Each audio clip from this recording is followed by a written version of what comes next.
A gente quer transformar, você vai olhar na mobilidade, transformar a frota, isso vai levar mais de uma década, né? Que isso tem a ver com contratos e tem que seguir o Pacta Sunt Servanda, que do latim significa os acordos devem ser cumpridos com as empresas que já estão aí. A gente quer transformar a frota inteira em ônibus de hidrogênio. E a gente consegue transformar o lixo em hidrogênio. Para isso, a Prefeitura vai pedir a ajuda do Congresso Nacional, porque tem alguma coisa vinculada com a legislação federal. Só que o próprio dinheiro do lixo já está no lixo. Agora, a gente precisa de levar a sério esse assunto, porque as pessoas elas não foram educadas em relação ao lixo. Não tem isso na formação básica, nós vamos colocar isso. Eu preciso de tanto de problema, eu preciso do Congresso Nacional, preciso de ensinar isso na escola. Te contar uma crise que eu tive nos Estados Unidos é de errar o lixo porque a gente não tem educação aqui.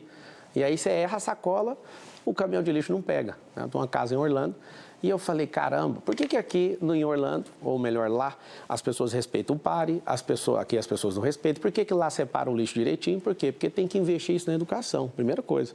Você anda numa cidade suja do jeito que está hoje, a gente claramente não ensinou nosso povo em relação a isso. Então, você olha... Desculpa, candidato. Você olha a situação do lixo, quando tem um interesse de grandes companhias que estão aí 20, 30 anos na cidade, eles não têm interesse em mudar nada e fazer nada de novo, nada disruptivo em relação ao lixo. Por quê? Porque contratos que precisam ser revisados e a gente precisa ter coragem de tratar disso. Senão a gente não vai conseguir. Agora você imagina eu transmitir a energia do lixo para mover os ônibus. Então não vai ter orçamento a mais no que diz respeito. O orçamento vai vir... Só de tirar a companheirada já vai sobrar dinheiro. Porque, assim, a falsa vinculação da máquina, para você que vai votar no 28, no dia 6, como punição para esse consórcio comunista do Brasil que está instaurado aqui em São Paulo, você tem que saber que tirar esse grupo político que está aí, com mais de 12 partidos políticos, com toda a prefeitura loteada, já vai dar economia. A gente revisar todos os contratos da prefeitura, teremos mais economia. Trazer emendas de deputados, para você ter uma noção, são 70 deputados federais que tem no estado de São Paulo. Uma forma de gerar receita é se aumentar R$1 de imposto nas suas costas, é ir atrás de alguns deputados e trazer recursos para dentro da cidade. A maioria dos deputados federais levam para os interiores de São Paulo. Por quê? Eles trocam o dinheiro dessas emendas. Tem deputados que votam com o governo que pode chegar a ter 500 milhões, salvo engano, de 350 a 500 milhões de reais de emenda ao longo de 4 anos.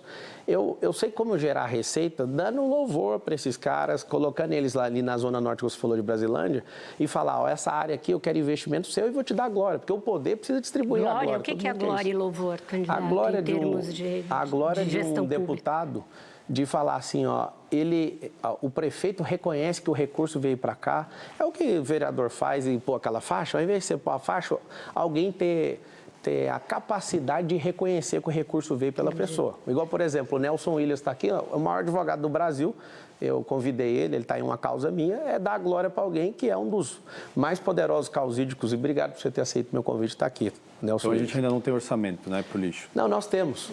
Para as pessoas que estão nos assistindo, você que vai votar no dia 6, você tem que entender o seguinte: burocracia, companheirada, corrupção, ineficiência, falta de virtualização na Prefeitura de São Paulo tem comido o dinheiro público.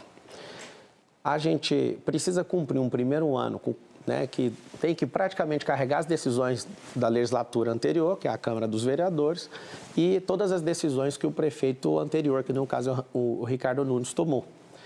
A gente, nesse primeiro ano, não vai ter esse tanto de coisa que a gente imagina, mas a gente organiza a casa com uma coisa, austeridade. Todo governo de direita, todo governo conservador, ele é austero. O que ele tem que fazer? Ele tem que enxugar a máquina e dar prioridade para aquilo que faz mais sentido. Eu vou te falar o que faz mais sentido. Zerar essa fila de 447 mil pessoas que estão precisando de exame. Vamos fazer o seguinte, candidato, a gente fala dos outros assuntos nas próximas perguntas, porque ele perguntou de lixo, acho que o senhor já respondeu. Eu queria ouvir tá bom, vamos lá. Tudo bem, candidato? Bruno. Tá bom. Boa noite. Vamos lá, Bruno. Boa noite. Candidato, eu quero fazer uma pergunta para o senhor sobre transparência, um pouco em cima do plano de governo também. O seu plano de governo tem um item lá específico, a prefeitura digital, transparente e pública. E em uma sabatina recente que o senhor fez para a CNN, se não estou errado, o senhor falou que no seu governo ainda vai ter uma coisa a mais ali, que é as reuniões que o senhor tiver no seu gabinete vão ser transmitidas, mais ou menos da forma como o senhor faz hoje em dia. Na campanha, já teve algumas situações que o senhor está enfrentando que podiam ter colocado em prática já essa gestão transparente. Por exemplo, tem essa questão que o noticiário tem dado aí da ligação do Leonardo Avalanche, presidente do seu partido, com o PCC. E tem essa questão que é o centro da conversa por enquanto até agora, que são esses impulsionamentos suspeitos aí que levaram à derrubada das suas redes. A minha pergunta é, por que o senhor já não fez isso? Por que essa reunião em que o senhor teria pedido para o Avalanche deixar partido já não foi transmitida? E por que esses impulsionamentos anteriores que o senhor disse que fez, também o senhor já não deu transparência para todos esses números e explicou para todo mundo? Eu não sou dono do partido e nem sou presidente, então eu não posso fazer uma coisa chamada ingerência. Eu sendo prefeito, eu que estou no comando, certo? Sobre o Avalanche, você acabou de falar que ele tem ligação com o PCC, eu queria saber por que o PCC não ajudou ele, porque foi noticiado hoje que ele está sendo despejado da casa dele. Vocês gostam de criar, quando eu falo você, com todo respeito, te tirando, tá, Bruno? O Metrópolis gosta de pôr uma pressãozinha ali e vincular tudo que é negativo para cima de mim, mas é uma opinião minha. É uma opinião, né? A questão da gente viver num Estado democrático de direito e na liberdade, você não pode ficar chateado com a opinião. Se você quiser fazer pergunta, eu posso falar. Essa matéria, inclusive, da Folha de São Paulo. E aí piorou, mas tudo certo. É uma questão de opinião. Né?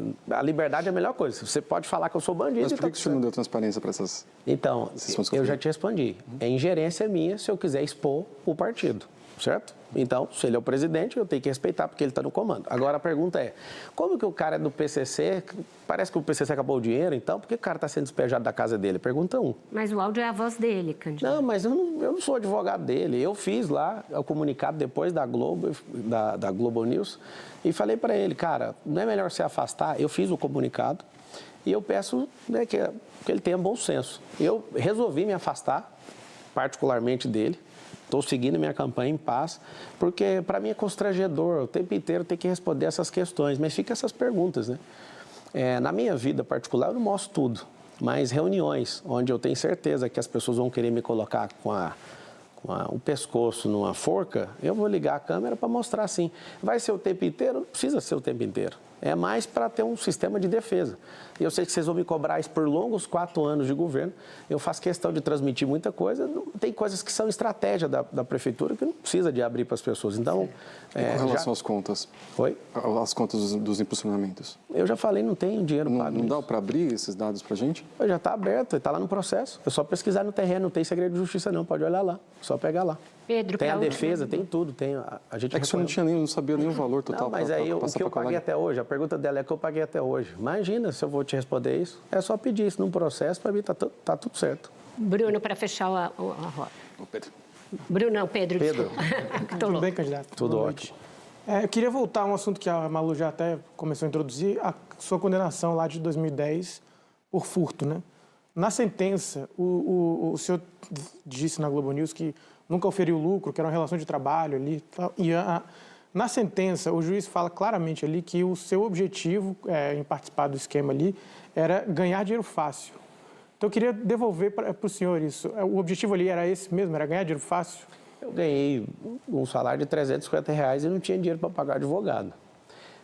Estou com a minha carteira de trabalho aqui, se você quiser, que você é um cara investigativo, eu te dou ela aqui no intervalo, você tira a foto dela inteira, eu vou te mostrar uma coisa, até para te ajudar nisso aí, que aí mata o assunto.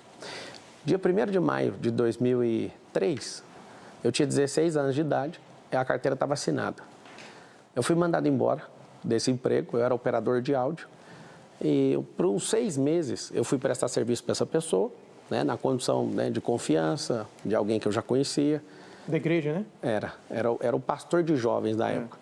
E aí, eu, muito jovem, querendo ajudar em casa e pagar minha faculdade, entrei nisso, foi uma latada na minha vida, me envergonho de ter envolvido com esse tipo de gente.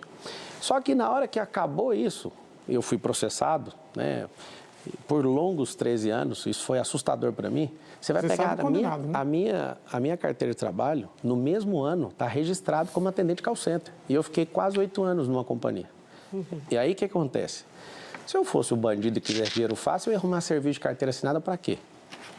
Então, você pega meu imposto de renda, você vai ver que está ali declarado o que eu ganhei na carteira. E fui crescendo e fui um dos melhores funcionários dessa companhia.